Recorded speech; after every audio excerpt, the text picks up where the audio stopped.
Bonjour les béliers et bienvenue dans votre horoscope pour ce mois de juin. Tu peux avoir l'impression en rentrant dans ce mois de juin que quelque chose remonte sans prévenir. Alors ça peut être une peur que tu pensais avoir dépassée, un doute que tu avais mis de côté, une sensation un peu étrange comme si tu avançais, oui, mais avec une partie de toi qui n'était pas complètement rassurée. Et pourtant, ce tirage ne parle pas d'un mois qui vient te perdre, hein, pas du tout. Il parle d'un mois qui vient te montrer ce qui ne peut plus rester caché, hein. Pour toi, Bélier, juin 2026 ressemble à un passage entre deux versions de toi. Une ancienne manière de réagir, de te protéger, de tenir debout, et une nouvelle manière d'habiter ta vie avec plus de paix, plus de justesse, plus de présence. On va regarder ensemble l'énergie générale du mois, ce qui se joue intérieurement, ce que les cartes montrent dans les relations, dans le concret, puis le message final du tarot pour avancer. Et comme toujours, prends vraiment ce qui résonne en toi, laisse le reste de côté. Le tarot, je te le dis, ne vient pas écrire ton moi à ta place, pas du tout.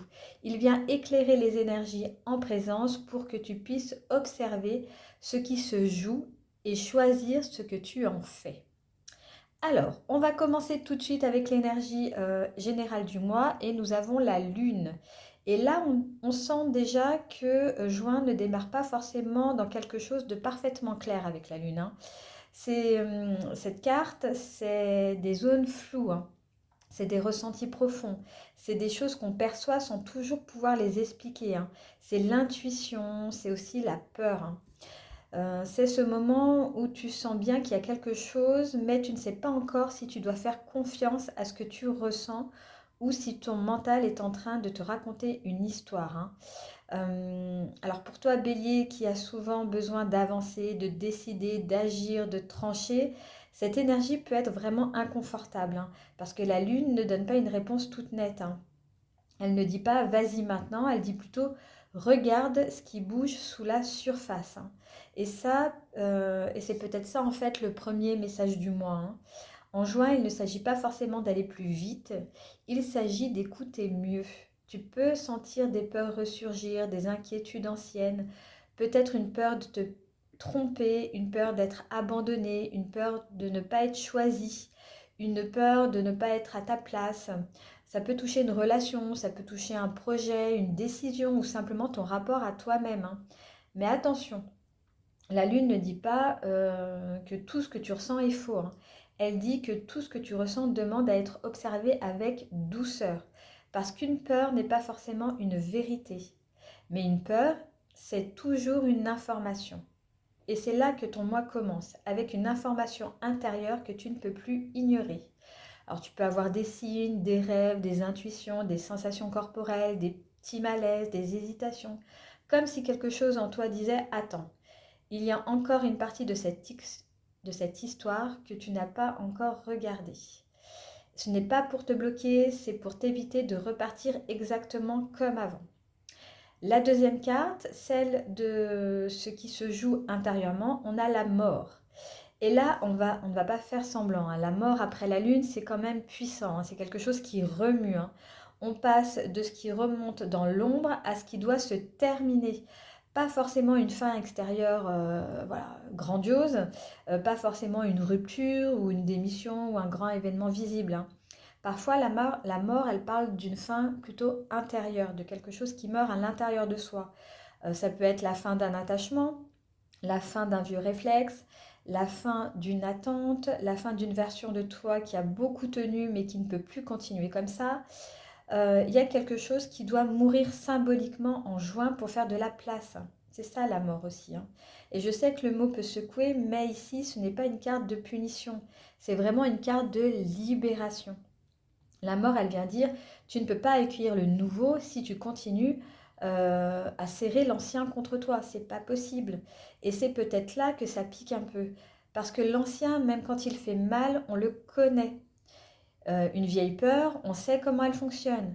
Une vieille dynamique relationnelle, on sait comment y survivre. Un vieux rôle, même si c'est épuisant, donne parfois une forme d'identité. Mais Juin vient te demander, est-ce que tu veux vraiment continuer à vivre depuis cette ancienne peau? La lune montre ce qui remonte, la mort montre ce qui n'a plus besoin de rester.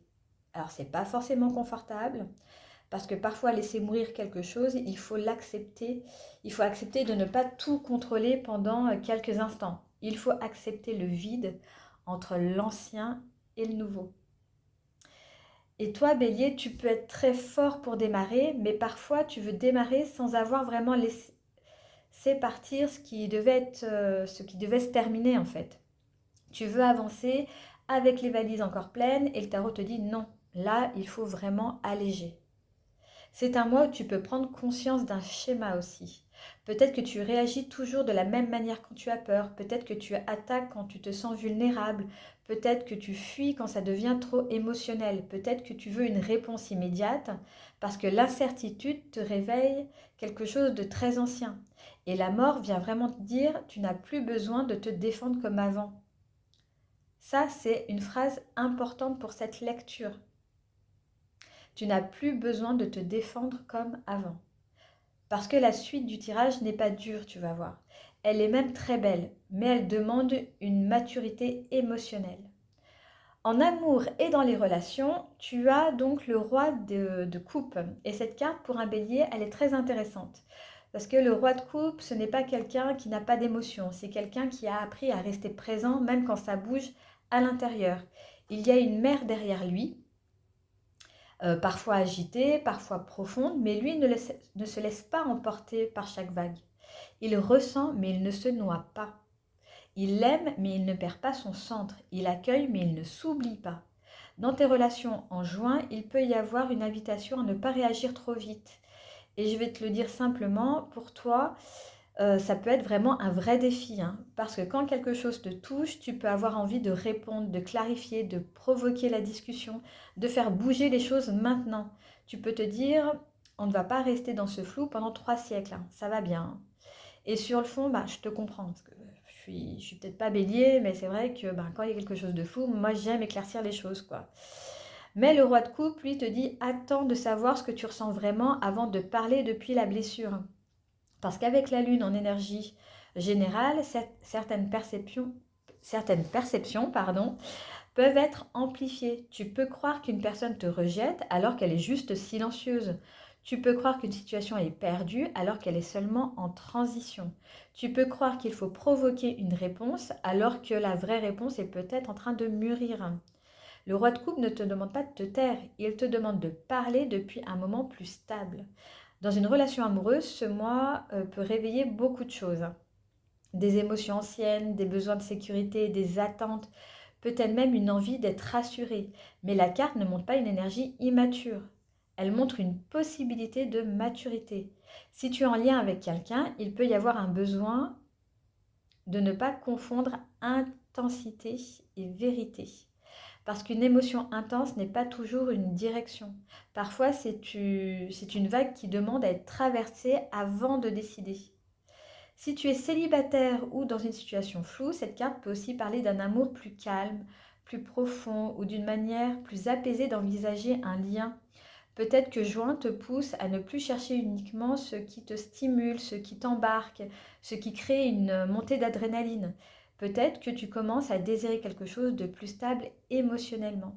Et ça, pour un bélier, j'ai envie de te dire que c'est vraiment une évolution. Pas parce que le bélier serait incapable de profondeur, au contraire, mais parce que parfois tu peux confondre le vivant avec l'urgence. Et le roi de coupe vient te montrer qu'il existe aussi une intensité tranquille, une présence, une profondeur, une émotion qui ne crie pas mais qui reste. Donc si cette lecture résonne pour toi, pense bien sûr à t'abonner à la chaîne.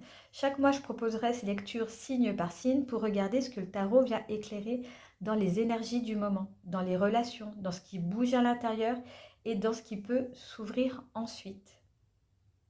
Donc voilà pour le moment pub. Maintenant, on va continuer avec la tempérance qui est là donc pour le travail, les projets et la matière. Et là, on voit que juin ne te pousse pas à forcer. Tempérance, c'est l'équilibre, l'ajustement, la circulation. C'est une carte qui dit on ne va pas tout casser, on ne va pas tout précipiter, on va mélanger autrement. Voilà, on va faire autrement. Dans le concret, tu peux être dans une période où il faut rééquilibrer plusieurs aspects de ta vie. Le temps que tu donnes aux autres, le temps que tu te donnes à toi, l'énergie que tu mets dans un projet et l'énergie que tu gardes pour tenir sur la durée aussi, hein. L'envie d'avancer vite et la nécessité de respecter un rythme quand même qui est plus juste. La tempérance, c'est pas l'inaction, c'est l'action dosée. Et pour toi, Bélier, c'est peut-être exactement ce qu'il faut entendre, hein. Parce qu'après la lune et la mort, tu pourrais être tenté de faire un grand geste, une grande décision, une déclaration, une coupure nette. Un, c'est bon, c'est terminé, je change tout. Mais tempérance, pardon, dit pas forcément. Elle dit que le changement peut aussi se faire par des ajustements, par des petits déplacements, par une nouvelle manière de répondre, une nouvelle manière de t'organiser, une nouvelle manière de ne plus mettre toute ton énergie au même endroit. Dans le travail, ça peut parler d'un besoin de retrouver un rythme plus sain. Peut-être que tu as trop donné, peut-être que tu t'es dispersé, peut-être que tu as voulu porter un projet avec beaucoup de feu, mais sans assez d'eau, sans assez de pause et sans assez d'écoute. Tempérance ramène de la douceur dans la matière. Elle dit, tu peux avancer, mais tu n'es pas obligé de te brûler pour prouver que tu avances. Et ça, c'est très important. Tu peux aussi être dans une phase de transition professionnelle ou matérielle. Rien n'est encore totalement finalisé, mais quelque chose cherche son équilibre. Ça peut être une idée, une organisation, une collaboration, une manière de travailler, une gestion de ton argent ou pourquoi pas de ton énergie également. Tempérance demande de ne pas voir les choses en tout ou rien. Ce n'est peut-être pas je reste ou je pars, je réussis ou j'échoue, je suis à fond ou je lâche tout. Il y a peut-être vraiment un troisième chemin, plus subtil, plus ajusté, plus intelligent aussi, hein. Et ce troisième chemin, tu ne le verras pas si tu veux absolument une réponse immédiate. Tu le verras en observant ce qui circule, ce qui bloque, ce qui demande à être harmonisé. On sent vraiment que Join t'apprend à ne pas confondre mouvement et précipitation. Tu peux bouger sans te jeter, tu peux changer sans exploser, tu peux avancer sans te battre contre toi-même. Et le message final du tarot, eh bien, c'est l'étoile. Et là, franchement, moi, je trouve, enfin, j'adore déjà cette carte, mais je trouve que c'est magnifique. Et surtout ici, parce qu'après la lune et la mort, finir sur l'étoile, ben, c'est très parlant quand même. On part de la peur, du flou, de l'invisible, de ce qui remonte, on traverse une mue intérieure, une fin symbolique, puis on arrive à une énergie de paix, de confiance, de reconnexion.